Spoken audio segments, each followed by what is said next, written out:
Hi, Erin. Hello, how are you?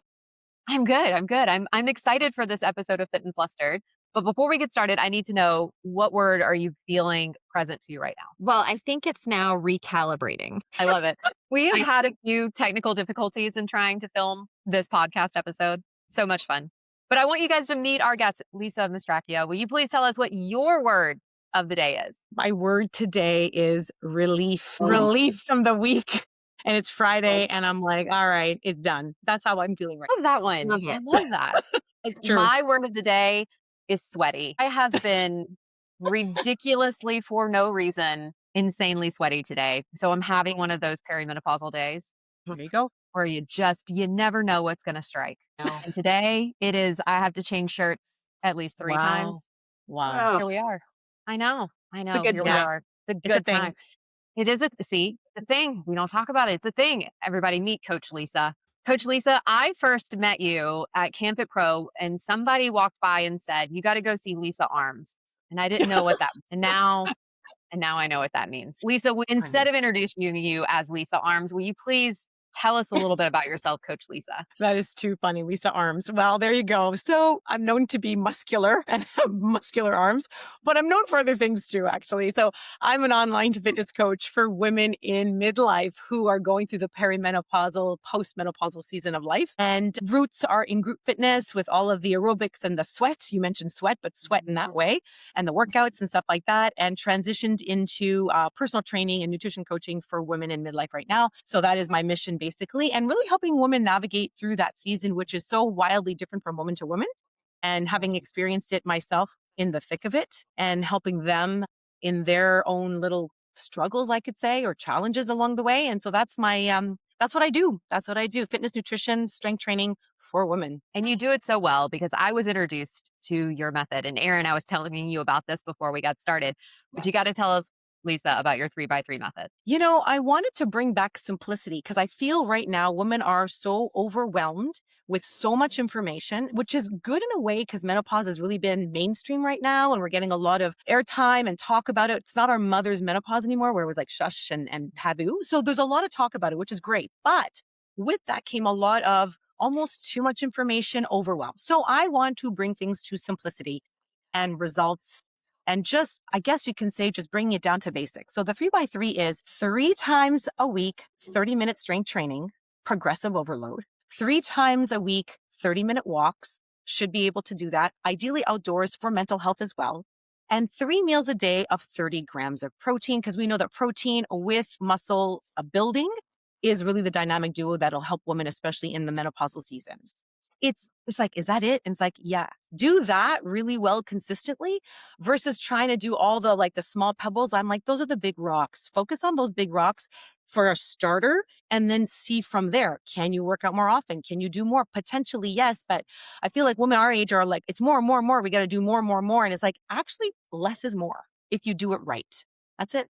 I love that, Lisa, because one, I feel like there's this undertone of it's got to be more, and sometimes Mm. more is just more. And Yeah. we also tend to overcomplicate things when the basics still work, y'all. Like, can we Absolutely. just circle back to the basic foundational things and nail those and then add from 100%. there versus overcomplicating everything like right out of the gate? So true. So true. And I heard something that was so good. It said something like women don't need more exercises because some women are like, I need more exercises, more exercise.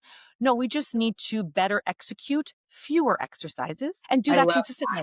And it's that. so true. Just do the basics, like you said, better and with better form and focus on recovery. It's not more, more, more because women at this stage already have so much on their plate. There's so much, there are many competing priorities. And so then we add more to their plate. It's just like analysis paralysis. They end up doing nothing at all because they're like, I can't reach that bar. And so it's like, let's just lower the barrier to entry 3x3.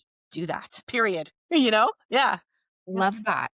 And when Yeah. I heard your method, it was that moment for myself to be like, I'm a fitness professional and this is what I tell other people to do. But I needed somebody else to give me permission to Love also it. go through that process of being like, if I can't make it to a gym for an hour, it's okay. Lisa says Yes. I just need 30 minutes. And with these exercises, I can really accomplish. And it was almost this reset for myself of why am I trying to do so much when I could be doing just the right things better. So true. And I think as fitness professionals, we talk, we say, we preach it, but that at the same time, we have to look at ourselves and how are we walking that talk?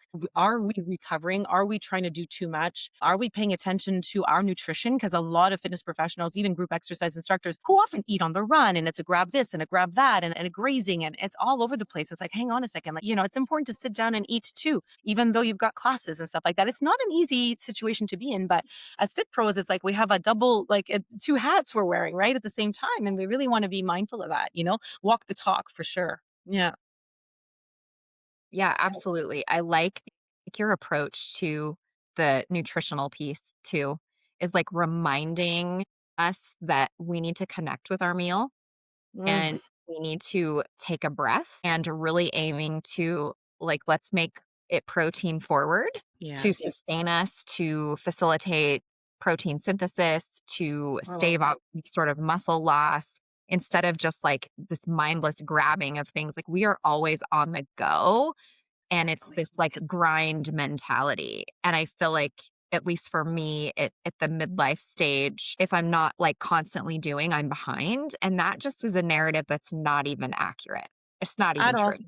No, not at all. And I think it's something that and women really fall into that victim of, well, we're so busy. We're so busy. I've got to eat on the run, eat in the car, grab and go. And I'm like, can we sit down and chew food? Like, you have value. You're worth it. It's okay. You can sit down. And it's so important for digestion as well, right? Like for the whole digestive process that we're eating and digesting, not wolfing down quickly on the go, mindlessly eating. And also the whole side of things of like some exercise, instructors might be like, well, I work out so much and I could just eat whatever and it doesn't really matter. And it's not that at all. So there's a lot of like nuance there, right? And the whole conversation that has to be like, wait a second, especially if someone is fitness professional, coaching people and in midlife, they have to really pay attention equally to their own health if they want longevity as a fitness professional, period. Because wear and tear happens to us all and injuries, and there's less room for faulty form and just sloppy and no recovery. Like there's no room for that when you hit 40. Like you gotta hone in on these things at this point. Right. And yeah, especially if you want to stay in the long game, right? And longevity in the business. Yeah, definitely. You brought up such a great point of fitness professionals having to take care of themselves if they want to Yeah. take care of others. When you were going through your lovely midlife change, you were starting to experience perimenopause and then postmenopause yourself. How did that affect working with clients?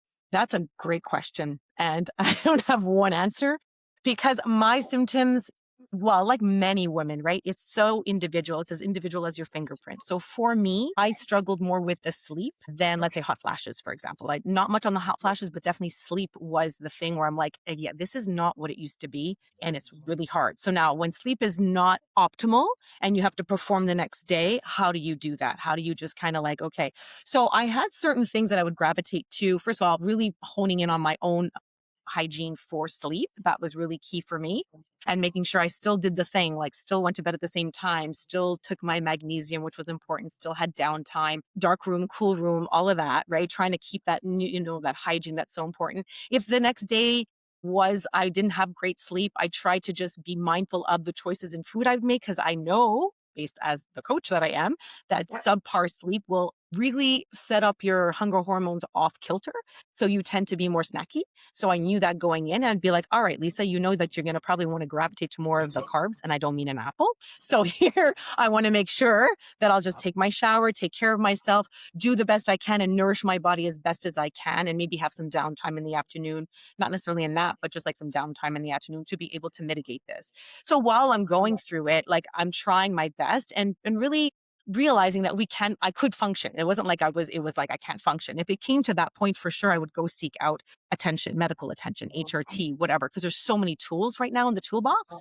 And I think that's really, really important. But I didn't have to necessarily go that route, whereas a lot of my clients do. And that's fine. And I fully advocate that because if it's something like it's debilitating and you cannot function the next day, it's not just brush it off, wait till I get through this. I'll just plow through. It's like, no, there are years here. It could be years. We know this, right? Perimenopause, 6 to 10 years. That's like a decade. Like if you're suffering for a decade, that's not right. So there are great, great ways that we can now mitigate things. And we have so much information, but that alongside, I know that movement always helped. Always. A workout always made me feel good. And it wasn't always a, like a kick-ass workout. Sometimes it's just like go for a walk, 30 minutes, get some fresh air. It changes the mindset, it helps the brain, it helps the body. So things like that would definitely help in that regard. So that I was able to continue to show up. And thankfully I was able to. But like I have to say, for me, sleep was probably and probably still is one of the things I struggle with the most, to have like a good sound sleep through the whole night. Because sometimes of night sweats sometimes too. So that's something that I've had to contend with a little bit. But other than that, I can't say I've had like debilitating symptoms like the brain fog or the hot flashes during the day and things like that. I didn't really go through that very, very much, in all transparency. It wasn't a cakewalk, but it wasn't Right. crazy hard. I love what you said, because I feel like in what you shared, what you really are saying is that at that point in your life, you learn to respect your body's changing needs without losing yourself or your competitive edge or like being a strong athlete. You simply learned to, okay, this is what my body is telling me. This is what I'm experiencing. And this is how I'm going to mindfully respond to it versus pushing harder. You prioritize the thing that was suffering at the time because Right. of where you were at in life. And I think that's such a good reminder to us all, is to respect those changing needs. It doesn't mean you're less than. This is not a time No. of decline, even Right. though I feel like perimenopause is framed as that. And I think we tell ourselves that, society tells us that, by Yeah. biological irrelevance and that garbage. But you really learn to respect and respond to those changing needs, but still remain strong and That's present. so true. I think there's a fine line, and it comes with experience, I think, between, the whole thing, listen to your body and teach your body or lead your body. And there's a fine line there, because when we always listen to our body, uh, I wouldn't be here right now. You know what I'm saying?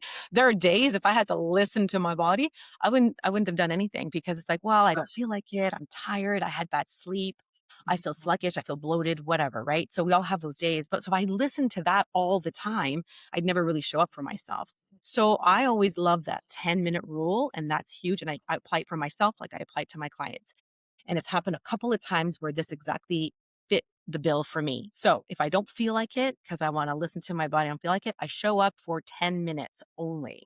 I give myself 10 minutes. 10 minutes is usually the warm up and a start of a workout. If after 10 minutes, it's still like, it's a no go, it's not happening, go home. It's fine. I plugged, I tried, I put a pulse in it. I tried to show up for myself, but it's not the day. And that's okay, because it's not worth injury or pushing through real discomfort. It's happened to me, I have to say, and I've been working out forever. It's happened to me maybe 3 times in my life, where I went to the gym only to turn right back around after 10 minutes. Most of the time, within 10 minutes, the physiology changes. I actually feel a bit better. And I'm like, you know what? All right, maybe a bit lighter the loads, maybe, or maybe I'll just do 2 sets, not 3 sets, but I'm feeling better.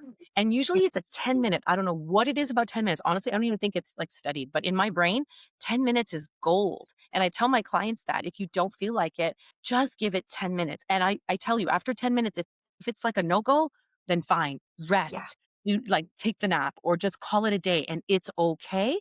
More often than not, you're going to continue past the 10 minutes. Yeah. That's the beauty of this 10-minute rule. I love it. And so it's like that line between, listen to my body and teach my body. And you got to show up for yourself, right? And so that's where it becomes really delicate. It's not go to the grind, even though you're not feeling well and, suffer and all of this punishment kind of exercise narrative. I hate that. It's more like show up for yourself and show respect for yourself, and then see from there, if that makes any sense. But it's really, really worked for me and my clients big time. Yeah. Love that you're giving yourself permission to experience your body every day. Because as we Yeah. know, every single day we are going to show up and feel differently. And I like how you brought up a minute ago when you're talking about sleep, that if you know if one thing's suffering, you put your focus on another aspect of health and wealth, right? So if you know that your sleep was suffering, then you can focus a little bit more on nutrition. And it wasn't just Right. like all or nothing mentality that we sometimes get into. You almost went in the complete opposite direction of knowing something's down, let's elevate something else. That was Mm, so huge. It's and so massive. And balancing that off with giving yourself permission to really feel your body in that moment. I love the 10-minute rule. And I think it's so important for us to come back and to remind people that we're not saying suffer through it. We're no, saying go and see and experience and try. And then if it's not for you, then great. Let's go do something else that may be productive for our health totally. and wealth that day. Exactly. Absolutely. Absolutely. Yeah. Yeah.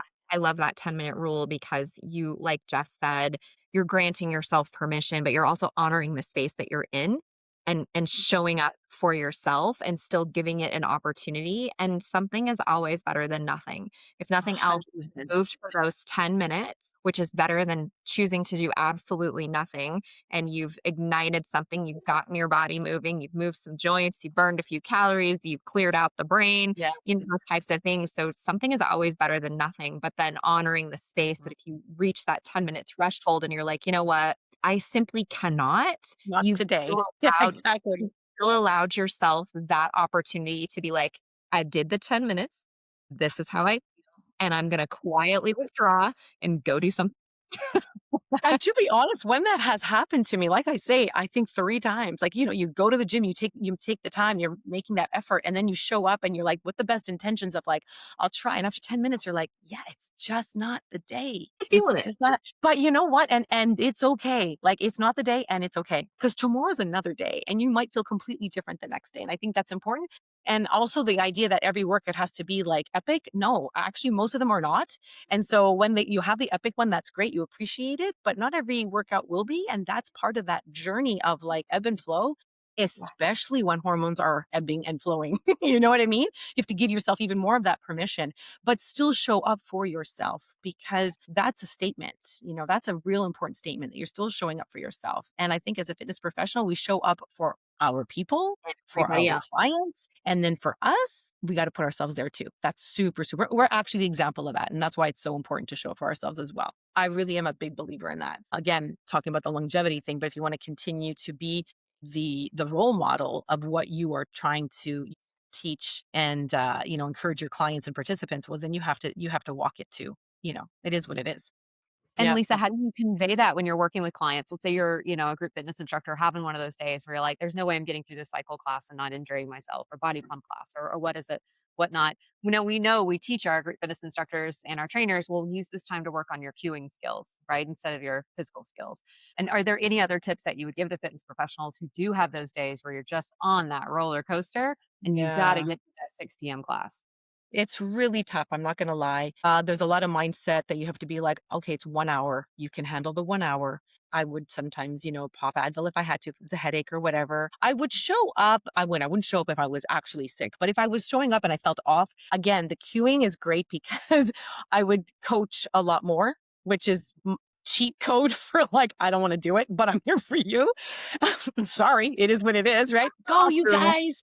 You got this. But like, you're not moving. That's the best. So I relied on that. It was fine. At the end of the day, it's about them, not me. It's their workout, not mine. This is a huge thing. It's not about me showing off my like abilities here. It's them and their workout. So I'm there to show up for them. And if it means I'm just coaching them, going lighter with my weights and just coaching them through, then it is what it is. And making it through that 1 hour, hopefully it's just a 1 hour thing. And it's like, okay, I did the job. I showed up. And that's what I find so interesting is a lot of instructors might show up for that, but then they may not show up for themselves. You understand? You show up because, well, my class is waiting. I have to go. These people are waiting for me and they need me and I can't get replaced or whatever. But then for ourselves, will we show up with equal diligence? And I think that's important. We have to still do that as fitness instructors or fitness professionals who, really want to walk the talk, like I said again, right? So I would just cue a lot, work on those coaching skills. We got them. Visual, Yeah. verbal, you name it. But physically, I don't have to do it. It's fine. Great. I love that. I Are we love allowed that. to say that? Yes, we should be saying that more. Yeah, Absolutely. you said this. It's their workout. It's not yours. It's not about you. Yeah, I'm because we can be curious. coaches, right? Not performers. Exactly. Exactly. Exactly. We're not there for entertainment. We're there to deliver a quality product to those we are serving. And so it really is like, yeah, lean into those cueing skills. Get it. Exactly. I love it. Lisa, I'm curious because there's this conversation and I think we all run into it is like working out for aesthetics versus working out for function, longevity, muscle centric medicine and all of those things. So there's two kind of like opposite ends of the spectrum. And like as you have gone through like this transition period and learned these things and respected the body's responding needs, I'm curious how you might have redefined what progress looks like at this point. Mm. So good. I love that question. Has it changed, right? I think at the beginning, yeah, anyone in fitness, it usually starts with the aesthetic goal, right? And the body composition and or the recomp and wanting to see whatever it is that you want to see, muscle definition or whatever that looks like for that person and what they want in terms of an aesthetic goal. For sure, I'd have to say, since I hit my mid 40s, it's a long while ago now, is is really shifting to performance goals because I feel like I don't know, I can't explain it, but there's just more satisfaction in them, in being able to see what my body is still capable of doing. And reasonable goals, of course, but I do set myself some goals, whether that be a yearly goal of some sort of either a race or a PR or something that I want to hit. Every year having a physical goal, a performance goal. Now, there's nothing against aesthetic goals, and I'm fine with that too. Even when clients want have an aesthetic goal, I think that's fine. You can have an aesthetic goal, and that's okay. There's nothing wrong with that necessarily. But I just feel like the satisfaction part of it comes much more from a performance goal, especially as we get older, because it's like teaching our body that we can still get muscle gain, we can still get stronger, we can actually still perform very well, even though we're in our mid pushing late 50s. You know what I mean? And beyond, I'm hoping. So, that being said, it may not always be the case, but for now, I'm still enjoying that, the performance goals much more than aesthetic. But, aesthetics, I feel come when you push hard and you're working on performance goals, aesthetics kind of follow actually. You know what I'm saying? Like muscle comes and it kind of, they both go together, but I'm not really just streamlining on like body parts. Like it's so past that. And I try to teach that also with my clients, like, yes, they usually come with a body comp goal. And especially in menopause and perimenopause, the weight shift changes, the weight gain becomes a situation. All of a sudden I gained, and I want to, but I try to really steer them towards not so much the mirror, but like the performance on the gym floor. How are you able to do a good push up or chin up or whatever? And really seeing your progress as you get stronger, because it's more fulfilling for the woman as well. She has more control over that, the control of that effort. And I think that's really cool. I think they feel a sense of pride of like, this is kind of cool. And like I say, aesthetic goals follow usually. Absolutely. Yeah, I love that. All right, ladies, we're going to have to wrap it up with our Fit and Flustered podcast, but I've got to know, Lisa, what are you done with? What is currently dead to you? Dead to me in the menopause space is Anywhere. anywhere. Yeah, it could be high-waisted jeans. It could be anything. What am I done with? Yeah. The winter. I'm so cold. That's fair. I mean, you have no idea. I'm in Canada, right? It is frigid here and actually really done with the cold. I'm over it. So yeah, so I'm going south in a couple of weeks. Yeah, I'm done with winter and it's February. It's not even February. It's January, but that's the truth. Done with the cold. I love it. Done. Go away, Mother Nature. We're done with you. Yeah, exactly. Calm down, Mother Nature. Get hot like menopause. Come on. I love it. Erin, what are you currently done with? What are you over? I think what's top of mind for me right now, and I think it's because I've had this, like, as I've scrolled through social media and like done the thing, is this notion and this narrative of let's balance hormones. Oh, yes. That is so cringy to me because it's scientifically inaccurate. It is an oversimplification of our endocrine system. And hormones are meant to ebb and flow with a cycle, with what's going on in the body. Like we don't want this because if we have this, we got a bigger problem. So let's please, influencers, shut up with your come to me so I can help you balance your what even is that? It's scientifically inaccurate and that chaps my butt. I don't like it. I agree. Done with it. Over. She's like, that's dead to me. I'm done with that. I'm over it. Yeah, I'm done with that. Yes, what about you? Mine is in the same framework as yours, Erin. I am really done with all of the supplements and tablets and shakes and all of these like manufactured goods that are saying that they will help any of my symptoms, right? But what actually I feel like there are is, of course, money grabs. If I can't get my nutrition and my sleep and my hydration, there is no amount of these additional supplementation is going to change any of my symptoms. Like you mentioned before, Lisa, I've got to focus on big rocks. So if you're out there listening, man, it's big rocks. It doesn't matter how much magnesium powder and AG greens you drink if you are not drinking water. And I don't mean the brown or the red kind, like actual clear water throughout the day. Like, right? going to be more important than any supplement or oil or pill or insert anything at that point, Yes. right? However, I will say, to follow up on a previous episode we filmed, I still have more underwear ads on my Instagram feed than anything under the sun. It is insane to open up your feed and just see like half naked women talking about Yeah. running in underwear. It's insane. I'm still really, really tired of that. That is I funny. am, yeah, I am tired of that for you. I Thank you. feel bad for you on that one. I am tired of one thing, and that is proteinified and fiber maxed everything. Can we not? Can we Yes. not? Can we just have Proteinified like, everything, and fiber maxed everything. It's becoming insane. So I'm like, can we just eat the protein? Why the Just proteinified eat real cereal? food. can we just Fiber have some? max? Can't you just have veg? Like, it's okay. You know, just simplify. Yeah. Absolutely. Like, just eat the Yeah. real food. Right? And at this point, it'd be less expensive than all these other things that 100%. they're generating. So So I true. agree. those are the things we're over right now. Good Lisa, luck. it has been an absolute amazing joy. Thank you for being here with us. So fun. Thanks so much for having me. It was fun to chat with you guys. Thanks so Yeah, much. Yeah. you as well. All right, Erin, I'll see you next time. All right. Bye, everybody. Bye.